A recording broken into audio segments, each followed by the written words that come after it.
Hello and welcome to a video about the buildings of LEGO City from 2007 to 2010.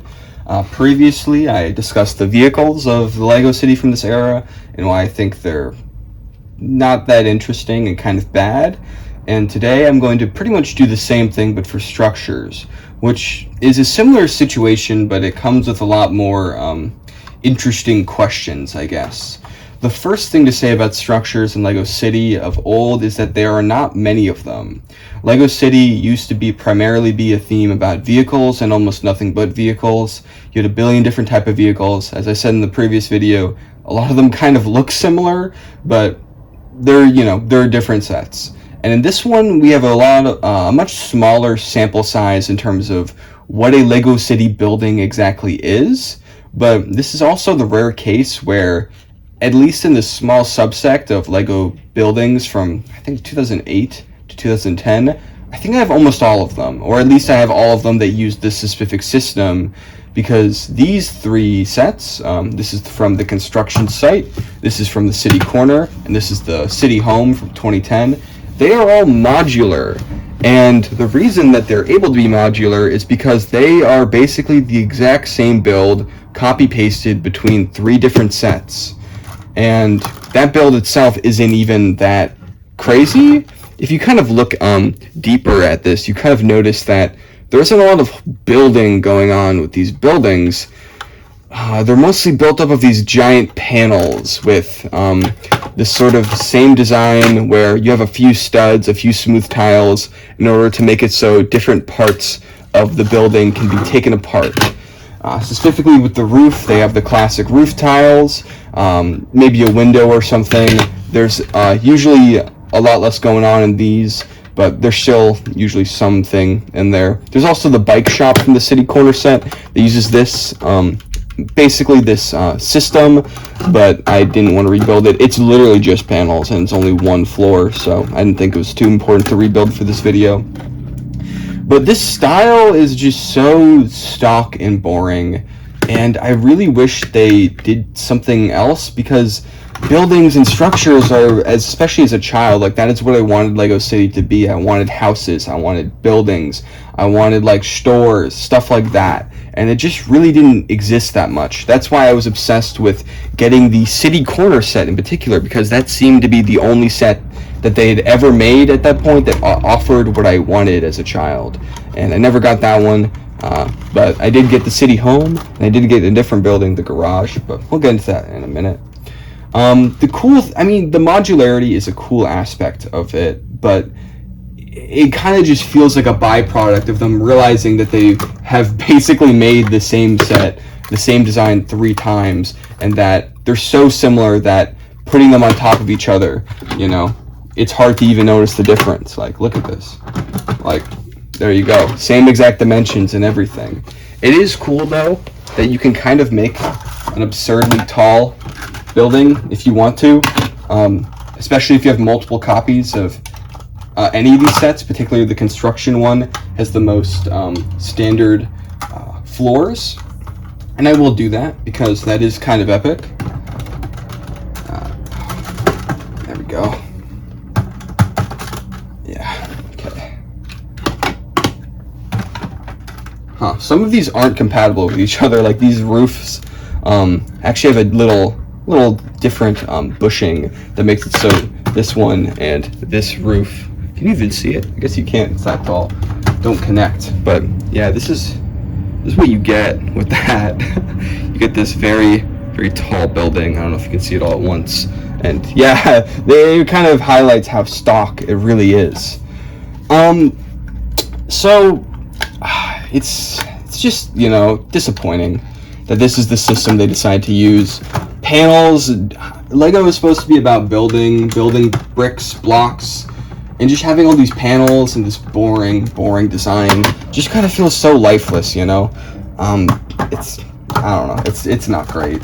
I will say I do love the city home. It is one of my favorite sets of LEGO City, if not all LEGO sets, largely due to nostalgia and owning it at a young age. You can kind of see this set has been well worn. Almost all of the pieces are extremely yellowed. I had to rebuild all the furniture, but hey, this has an actual interior, which, as we'll get into, isn't exactly something that's common in these city sets. And a decent interior at that. And it kind of extends onto this porch, which has way more details than, I mean, I added a bunch of random minifigures and guys, but it has a lot more details than you'd expect, which is really nice. I love this set, but this is kind of like the exception to the rule, kind of as the camper van I talked about before in the other video. Another thing about this system that I just find interesting is that through the construction site, you kind of have, this building isn't really meant to be lived in. It's meant to be a building that's being constructed. It's in a construction site. So because of that, we have like the most boring possible building that they could have made, the most stock version of an already stock idea, like as a set. Like if you just look at this, like there's no detail in the interior.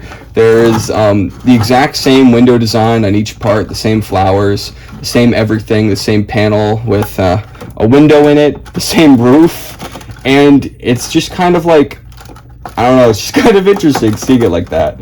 Like this is like the most standard thing. It's kind of like seeing the small car in that one train set that was remade into the small car set, where it's like, oh, this is like this is like the template, The other ones are, changing the template. This one changes it a little bit to make it a pizza store, I guess. Adds an extra tile there. It's this middle part. But this is the template. Like this is pretty much the template. I don't know, which I just think it's an interesting peek beyond the curtain.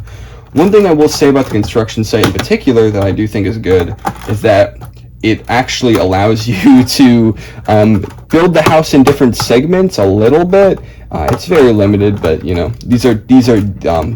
these sort of blocks are compatible with both using it in the same dimensions as the regular system, but it's also they're also able to be separate, which doesn't get you too far because there you go, they're on top of each other. But if you put this, is this really what you want to do? I guess if you had multiple copies of this set, you'd probably make some sort of different structure, even though the pieces that build it are so stock. But yeah, that's basically what I have to say about this system. It's interesting that they did it. It's almost kind of like a version of the modular buildings for babies, you could say. While those are extremely detailed, obviously made for adults, have a classiness to them, these ones are husks, I'd say, of what could have been a more interesting design. Like, look at the side of this building. Like, just look at this. Like, this, it's just sad. The other type of structure, the one that is more common than this system that was used for 1 or 2 years, was the, I guess I'll say bases, or like the buildings that are associated with jobs, because, construction, police, firefighters, that was what Lego City seemed to be all about in those days, like basically exclusively. And those sets we just looked at are kind of the exception, or they fit into those categories in a bit of a different way. And you can see even these, their format is strangely similar. Like this is a garage, and this is a fire station, but both kind of have the same vibes, or the same trappings.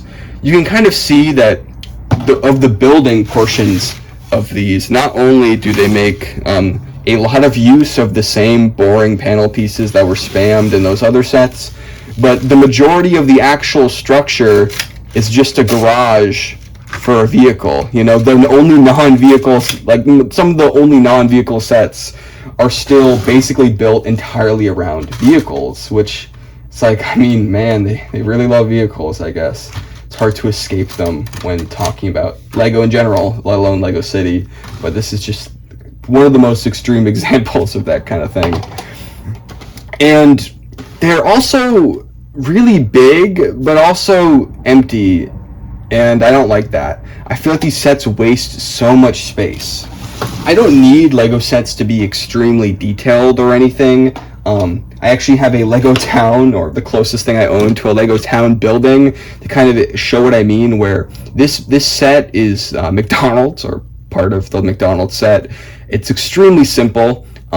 it has panels just like these sets, but the thing that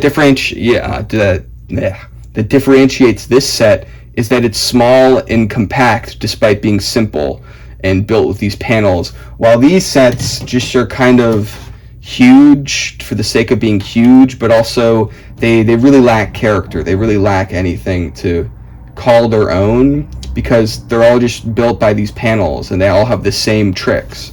This one has a sliding door, which is kind of interesting, but they both just have garage doors, panels, just simple stuff. And this weird shape of having, like, I guess a crest, but one side is significantly longer than the other, just makes these so hard to store, and it made it really hard to find any way to show both of them at the same time, because they really do just kind of eat up a huge amount of space.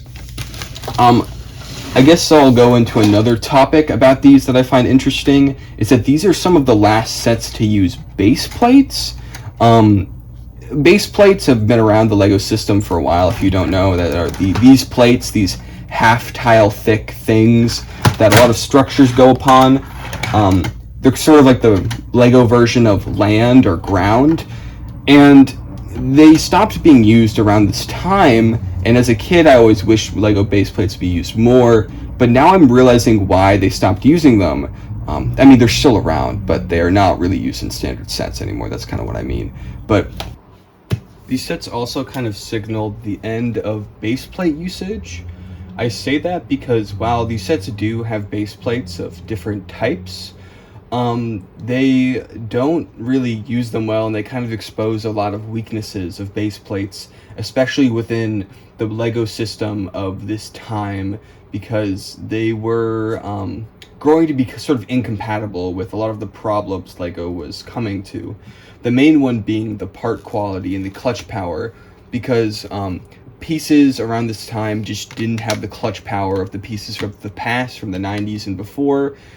This sounds like a conspiracy theory, but from my own experience, I can say it's pretty much true, especially within sets of this time. A lot of these designs can be very fragile. It feels like you're always just knocking off things and just everything's coming off. There's a lot of brittle bits.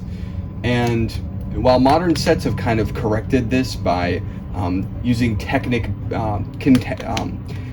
support systems and having just stronger construction all around, the sets of this era sort of just have very simple designs, sort of akin to the old days, kind of attempting to still have that simple aesthetic, but the construction just makes they fall apart so easily. And the base plates, they don't have the best sticking power, and with these especially, it just feels like the actual structures are always just dying to come off of them. And that's a shame, because I do like base plates, but this just shows why they were gone as well. You know, it's not even just the fact that they were weak, it's that at this point they kind of lost the ability to print on them. Maybe they didn't lose the ability, but they stopped printing on them, so they put these stickers on that age really badly. And a lot of my base plates from this time, a lot of the studs broke.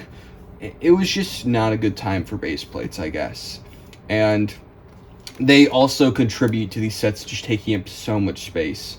You know, the actual structures take up a bit of it, but there's just so much openness, which I would be fine with, but in these sets it just feels wrong. To look at this one in specific, I guess it makes sense for this one to be a big open playset because it is a garage. This one I excuse more, and it does have a lot of fun to be had. The stickers on this one are better used because they're stickers from a little bit later, so they last longer. It's a garage, so of course there's going to be a giant garage. It's fine, I guess, even though it's kind of unremarkable.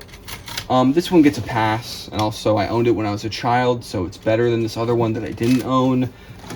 This one, I don't know, man. It's just it's not a facade because, you know, it's a full structure, but it really feels like a facade, and how there's just so little going on here.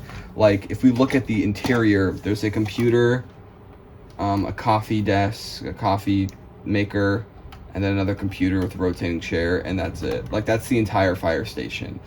And it's just so nothing. Everything else is just a storage space for a vehicle, because everything is in service of vehicles, because they were just vehicle obsessed in this moment.